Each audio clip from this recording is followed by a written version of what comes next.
Hello， 大家好，欢迎收看第257的亚当球鞋，我是亚当。今天我们一起来聊聊这一双在今年年初就复刻的库里4代。本期视频由您的点赞赞助播出。大家也都知道，库里4代在去年迎来了 Flocho 的升级复刻，但是在外观方面，挺多朋友都不是特别愿意去为它买单。元年的库里4代多帅啊！但是经过 Flocho 之后，在整体的鞋型上面就出现了非常明显的变化，从原来的修长鞋型变为了偏臃肿的鞋型。而这一个元年版本的库里4代也终于是在今年年初得到了复刻，不过暂时就只有这一个配色，这一点啊真的是有一些可惜。库里4代是我个人认为库里的所有签名鞋当中上脚最帅的一双，没有之一。不知道你是不是想法跟我一样？在大底方面，库里4代使用的是全掌的半透明水晶大底，在抓地力方面的表现非常出色。虽然使用的是水晶底的材质，但是它在吸灰方面的表现也还算不错。确实大底的材质是会吸附灰尘的，但是合理的纹路空隙以及较软的橡胶材质都让它在吸灰方面有着比较不错的表现。反正我跟我的朋友们啊，在有灰尘的场地上面打全场的时候，我能明显感觉到我的抓地力会反倒比他们要更好一些，擦拭鞋底的频率也并不是特别高，起码比同场的其他人要稍微低一些。但是换来出色抓地的代价就是耐磨，它在耐磨性方面的表现确实不是特别好。大底的橡胶材质略微偏软，在硬度计的测试下，硬度只有60出头一点的样子。好在纹路的深度还算不错，打室外的塑胶场地也还算勉强够用。但是水泥地就不要想了，当然它比搭载 Flow 的篮球鞋啊，肯定是在耐磨方面要好不少的，这一点自然不需要去担心。而在中底方面，在整一双鞋身上，你都找不到任何一个有它中底科技的图案啊，或者是任何的标识，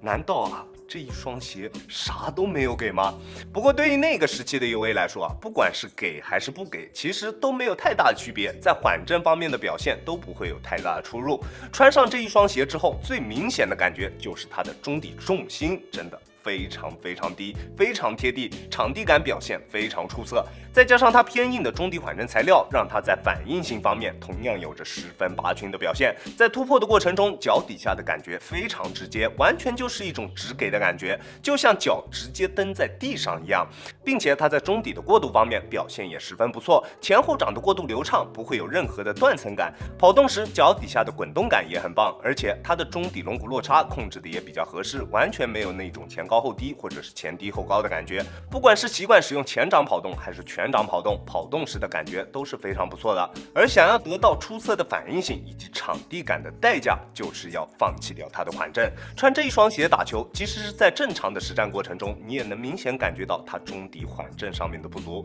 在一些正常的上篮或者是抢篮板的时候，你都能明显感觉到震脚，就更不用说单纯用脚后跟着地了。如果对于缓震有一定的要求，那这一双鞋绝对不会是你想要的。这一双鞋的缓震表现比亚瑟士的 Geo Hoop 会更加的糟糕，算是我近2年时间里面穿过缓震最差的一双篮球鞋了。但是它也同样是一双在反应性以及场地感方面都处于第一梯队的篮球鞋。中底的调教倾向性非常明显，就是为了对于缓震要求并不高的外线球员而准备的一双篮球鞋。而在鞋面方面，虽然使用了袜套式的鞋面，但是在穿脱方面并没有我想象当中的困难。在第一次穿着的时候确实会有一点紧，但是在第2次的时候就基本上没有什么压力了，穿脱非常简单，非常容易。即使是高脚背的兄弟，我觉得要穿它也问题不是特别大。球鞋的鞋楦属于正常宽度的鞋楦，但是它的内长明显偏长。我问了穿过元年的朋友啊，他跟我说元年是偏小的，不过这一次的复刻在我穿下来啊，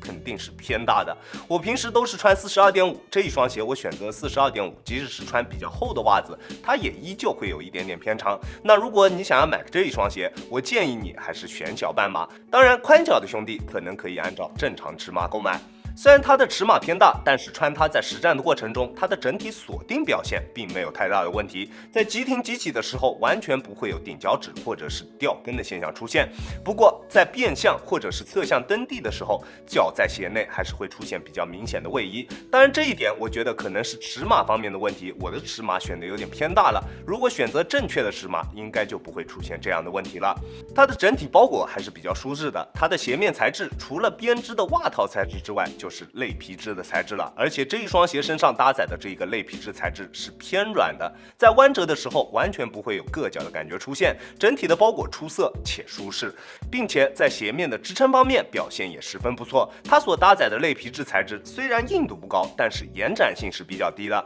并且在外侧做出了非常明显的中底橡胶上扳，在中足部位还有一块 TPU 材料的上扳，在做一些侧向蹬地以及变向动作的时候，鞋面可以很好的兜住双脚。不过它这一个高帮基本上就是一个摆设，虽然有着不错的包裹感，但是支撑力度几乎为零。如果想要不错的脚踝支撑，那这一双鞋一定是不具备的。而它的整体刚性表现还是比较不错的，在够用的前提下，尽量保证了球鞋的灵活性。在足弓支撑方面也有着不错的表现，但是它在外侧的足弓处会略微有一点点的卡脚。不过随着穿着时间的上升，这一种感觉会有明显的下降，大家可以放心。在稳定性方面的表现也非常出色，中底超低的重心加上它宽大且平整的大底，穿它在实战的过程中，脚底下非常放心，在做动作的时候完全不会有任何的后顾之忧，表现非常出色。在重量方面，单支42.5码的库里丝带重量是343克，重量表现非常棒，并且它的鞋脚一体性也非常出色，球鞋的整体重量布置也十分合理，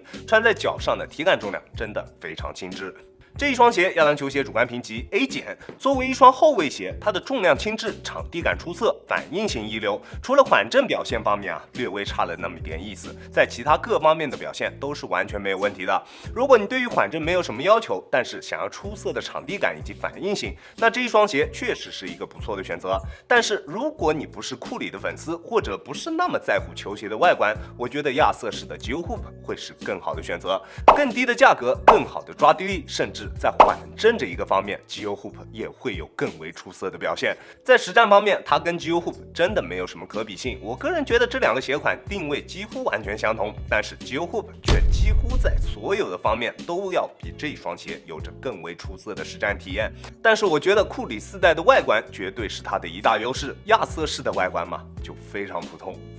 非常的普通。那在这一双鞋和 Geo Hoop 之间，你会选择哪一个鞋款呢 ？OK， 这就是本期视频的全部内容了。再次感谢大家观看本期的亚当球鞋，亚当球鞋一切从实战出发，我是亚当。如果你觉得我的视频可以帮助到你，希望你可以关注我，并且顺手给我点个赞，这就是对我最大的支持了。好了，那我们下期视频再见吧，大家有空来做 ，peace。